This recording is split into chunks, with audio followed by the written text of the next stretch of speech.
Hi guys, we are so lucky to have an amazing panel today. For our special guests, we have Geomancy and Nuel Josh who are joining us today. They will be answering some questions about esports and how they got into esports. So before we start, I'm going to give them an opportunity to introduce themselves. Uh, Hello, my name is Geomancy. I am the Nuel product manager for League of Legends. I am also a third year student at the University of Warwick. Um, I also admin the UKEL and I'm also a team manager for the Resolve Academy team. And I'm Josh. I founded the Nuel back in 2010 and helped support the team with delivering the Nuel. And I think more recently, been working a lot on things like European projects like University Sports Masters, helping to support university leagues around Europe through the Amazon University Esports project. And also on the advisory board of British Esports Association, so helping advise those guys on how to sort of develop and grow grassroots esports, especially at sort of school, sort of high school sort of level. Well, you guys have such a decorated history. Geo, let's start with you. When did your passion for esports begin? I think I was always interested in esports ever since I joined university because Warwick Esports has always been quite a big name, especially in the League of Legends scene for university esports.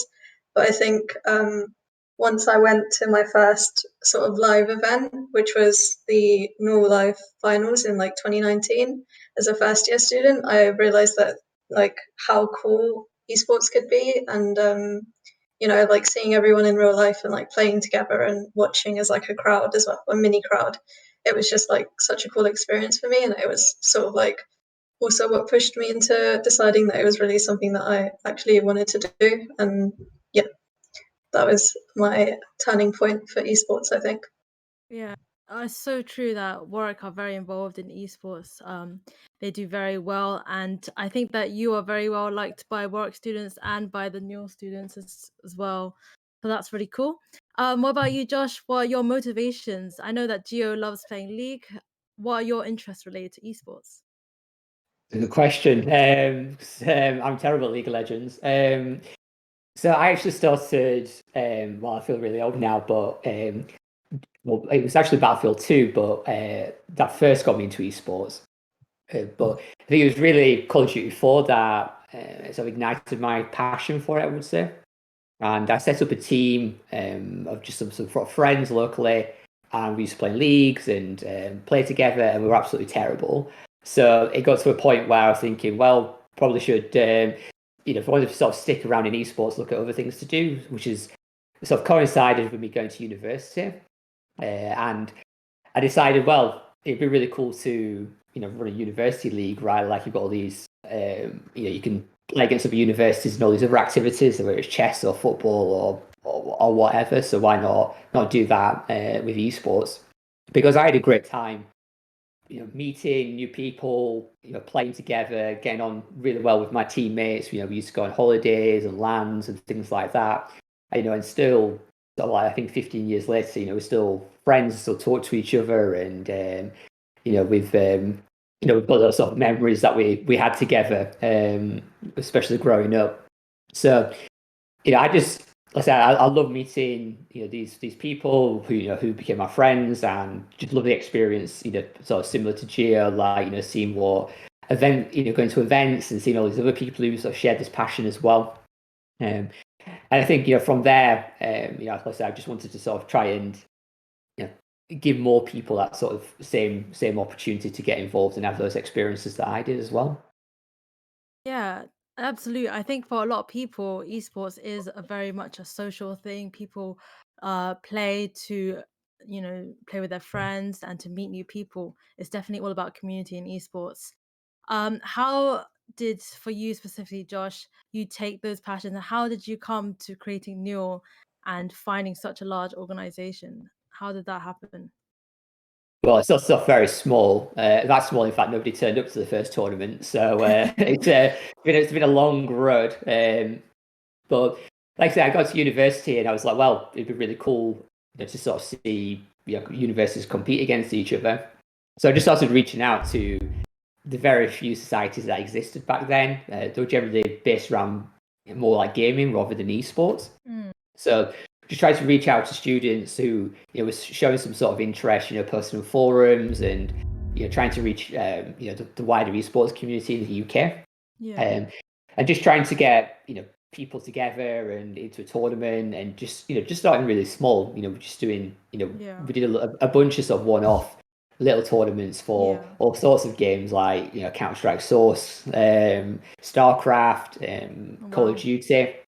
And we did also for League of Legends, which I think really sort of saw a lot of interest. And I think League of Legends was quite new back then, sort of 2010. So I think it's just been out for about a year. And from that, we just saw more and more League of Legends players come back. We went from, I mean, literally nobody turned up to the first tournament to like 16 teams, and then Yeah. 50 teams, 100 teams, 300 teams, all within sort of consecutive years. So just a case of like, well, there's actually something here that people really enjoy, and how do we, grow and scale up to Mm, sort of meet the demand, and also look at, what else, we can do to help support students. Because again, I think, originally it was to just sort of give people that sort of first taste of esports and from a competitive point of view. But I think we learned as we grew and, sort of spoke to, the community and sort of learn about, what people wanted and sort of think about it a little bit more, trying to provide other opportunities like, you know, sort of from a career point of view, giving people, that sort of chance to sort of, cast for the first time or become admins or product managers like Geo is. Um, and also just from a community point of view, so we started offering tournaments, but it was a lot of these really passionate people on the ground, forming societies and growing communities on their campuses. So we really tried to think, how can we support, those people who, also really love esports and want to grow it too, and try and provide support for them, like we were doing with the Rock Laptops or Realms or things like that. yeah, that sounds amazing, and it definitely sounds like a lot of networking. My next question is for Gio.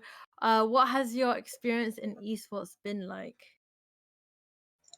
In general, my experience with in esports has been like majorly positive.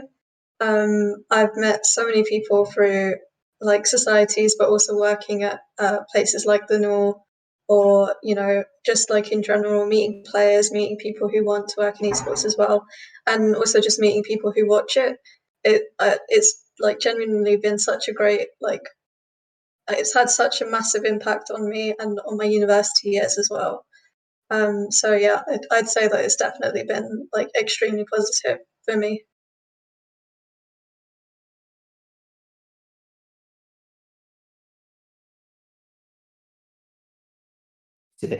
Just disappeared. Well, I think that's good to hear because I think I would agree with that. Like, I think I've had a great time, like I said, meeting new people and sort of going to these events, right, and Mhm. experiencing all these different things. I think there's still challenges within esports for sure. I'm sure, I've certainly experienced it. I'm sure you have as well. Like, there are still some some dodgy characters out there, and some people who, you know, we don't particularly want in the community. But um, yeah, I think we, as organisations, like Newell, and also I think you did a lot of great work on this as well yourself. Is just trying to, try and tackle these issues, right? And trying to create a more positive environment for people and sort of educate people about how they should be behaving and punishing people when they're not behaving in tournaments and things like Yeah, that. yeah. Um, that sounds super wonderful.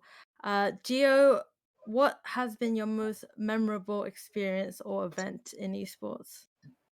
My most memorable experience, and it's one that I like constantly talk about, is the World's League of Legends finals in Paris. One for it was just such an amazing event. I think the arena that they held it in was great. Like the like just the performances they had as well. Like they used a really cool like back screen. I don't know how to explain it, but it's just really good. The games weren't as good, but you know it happened.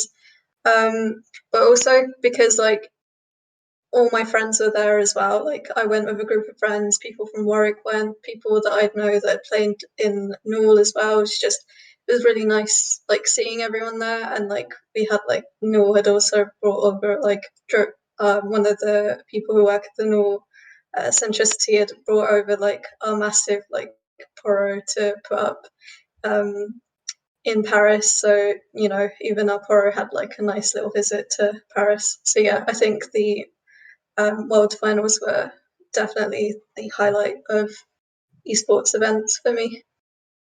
Cool. Josh, do you have a memorable event or experience like that? Well, I was going to go for the same thing, but you stole it. Now I was going to have to think about something else. But it was a really good event, and like I say, I think it was nice. There was a lot of Yeah. people from the university community there. So I went over with the Exeter crew, who I think Yes. are playing.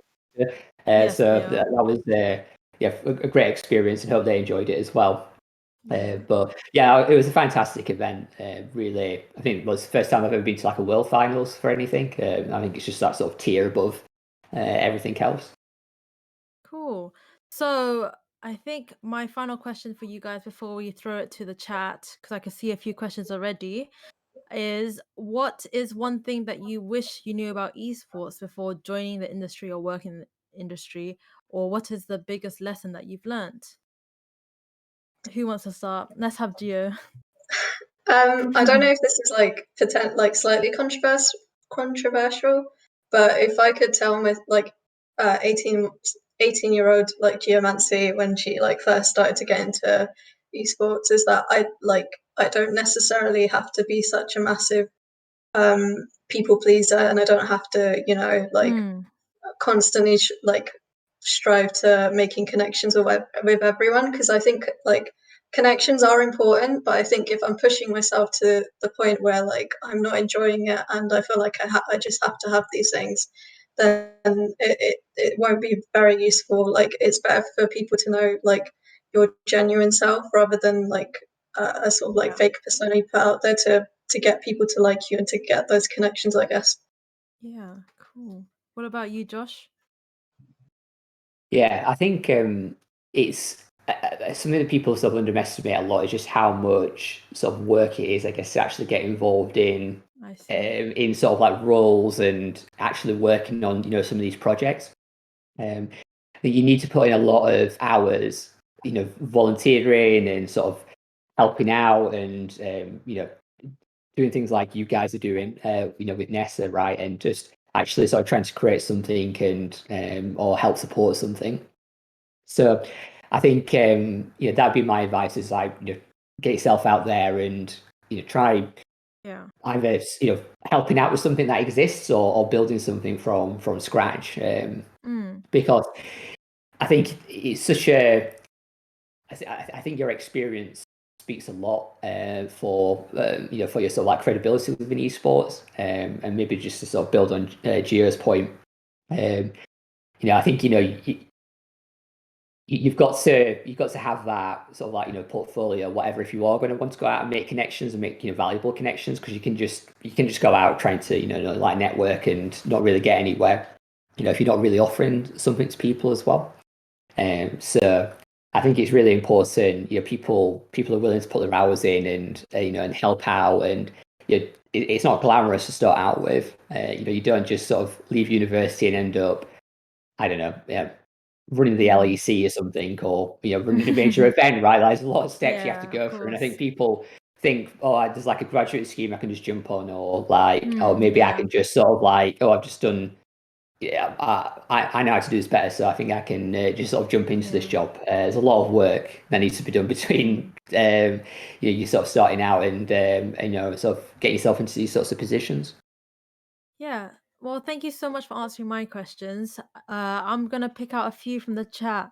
So see one for Geo asking, "What is the most difficult thing about managing a team?" Um, honestly, the teams that I've managed have all been very like easy to work with, so I think I've been extremely lucky with that. I guess the hardest thing is when you begin to, especially like when you start losing with a team, just keeping morale up and also not getting the team to argue as well is the hardest thing. In terms of like the players that I've worked with, they've all been like extremely nice, extremely like eager to learn and work and play. So like I've been lucky in that aspect, but it's just mostly when like things start going wrong, you need to be able to know like when to like intervene, because it's okay for players to be upset for like a short while, because obviously losing isn't fun. Um, but it does get to a point where if you continue to lose, then you do need to step in and sort of like speak to people and make sure that this won't affect the rest of the team, and yeah, just trying to keep Yeah. morale up and stuff like that. Yeah, I think managing a team is a very unique role, but it requires a lot of transferable skills from all sorts of jobs like conflict resolution and just keeping spirits up. So yeah, thank you for your insight, Gio. Um, I see that there's a question for Josh asking, when you started Newell, did you work on your own? I know you answered a little bit earlier, you contacted societies, but was that all a one-man job or did you have a team with you? Um, I think the bulk of the work, maybe to start with, I did on my own, or had like Mm, one or two other people, helping me out. So Tom, for example, who spent many years building our websites and sort of fixing them, for example. But there was no sort of like grand organization behind, starting Newell. yeah. It was just if, for our sheer passion, really, and just like I said, just going out there and trying to reach people right, and just trying to build something off your own back. Yeah. Which again, I think from my experience, it's just critically important you're willing to put those hours in doing that. Yeah. And it doesn't, it's not an overnight success, like I mentioned. The Newell's been going for nearly 11 years now. Yeah. So the Newell that you see today with all these thousands of players and whatever was certainly not the Newell for the first few years, for sure. Yeah. Did you envision Neil to grow to the size it is or not? And where do you see the growth for Neil in the next 5 years? Yeah, it's always an interesting question to answer that, because I think you're always, well, I always have an optimistic view about, we thought Newell was going to grow, and, we were going to reach, lots of students. But I think it's quite interesting. You never quite realize in the ways that it does actually grow, if that makes sense. So, like I said, we're very focused on tournaments and in League of Legends in particular. But, now I think some of the most exciting things that we do, and I think this is where, to answer the second part of the question, where I think a lot of the growth will be is, like I mentioned earlier, supporting societies and creators on Twitch with things like Uni Heroes that we've done, and the Student Streamer Network. I think supporting, trying to provide that support for students who have got a passion and want to create something themselves. I think it's going to be a real sort of key area of focus for Newell going forward. Yeah. Um, Thank you so much. And let's have one more question. We missed this one a bit earlier. It is asking for your advice for a fresher getting involved in esports.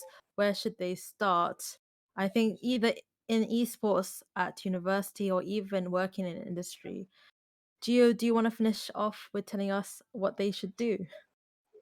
Um, so I guess there's not like a perfect way of going for it, but what I did and what I always like recommend people to do is just start with your university society, Mm, get involved as much as possible, and then through that, you'll meet more people, and going for like committee roles, I think are great as well, because you also get to meet people from different universities. You get to meet contacts that don't go to university either. So, for example, our current committee are very close with HyperX, who sponsor Warwick Esports. So yeah, through that you get to meet other contacts who may be like extremely helpful for you in the future. And also I think, as Josh mentioned, volunteer roles are extremely important, or paid roles. Like you can get part-time roles as well in esports now. So yeah, just being able to like manage your time and doing extra roles and like showing that you've actually got like a passion for it and you actually want to do it as well. I think in general, like having esports as a hobby, and joining the committee is really good as well, because you know it shows that, on top of studying, you've also got this extra thing that you do and that you want to like go further in it. So yeah, I think just starting with your, if you're a fresher, just starting with your university society and just taking it from there is extremely important. Yeah. So if you are wanting to look into esports as a career or even just for fun, I think everybody should be looking at their own esports society. And if you're at a university that doesn't have a society, make one. You know, I'm pretty like a lot of people have done that. That's what I did. Um, yeah. So that is all we have time for today because we have a show match to get to. But to Gio and to Josh, thank you so much for your time and your insights into esports. It's been a pleasure. Yeah, great work today as well from all the NESA team, and keep up the good work. Okay, thank you so Thank much. you for having me. Thank No, you. no, you guys have been great.